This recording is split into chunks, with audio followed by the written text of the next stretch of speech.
اپنے ملک کے لیے،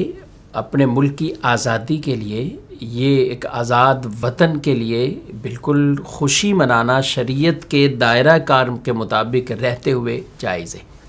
اس کی اجازت ہے کہ اللہ نے ایک نعمت عطا فرمائی ہے، ایک ایسی جگہ اور ایسا ملک عطا فرمایا جہاں ہم اپنی عبادت کے معاملات آزادانہ طریقے سے کر سکتے ہیں اور کر رہے ہیں الحمدللہ۔ اب یہاں مسئلہ یہ آتا ہے کہ جب شرعی حدوں کو کراس کر کے کوئی خوشی منائی جائے، وہ چاہے ملک کے اعتبار سے ہو، وہ چاہے اپنے گھر کی کوئی خوشی کے اعتبار سے ہو، وہ چاہے کسی ایونٹ کے اعتبار سے ہو، کہ جہاں پر معاذ اللہ خوشی کے نام پر وہ شراب چلتی ہو یا گانے باجے چلتے ہوں، بے پردگی ہو، ہر طرف عجیب و غریب قسم کا معاملہ ہو، لوگوں کو تنگ کرنا پایا جاتا ہو، تو یہ ایسی وہ چیزیں ہیں کہ جن سے ہماری شریعت، ہمارے دین نے منع کیا ہے۔ خوشی کا مطلب یہ ہے کہ آپ اللہ کی دی ہوئی اس نعمت پر خوشی کا اظہار کریں تو رب کی عبادت کریں،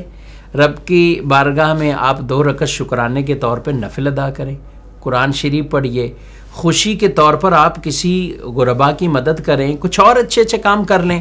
تو یہ طریقے اسلام میں خوشی کے وہ بیان کیے گئے ہیں۔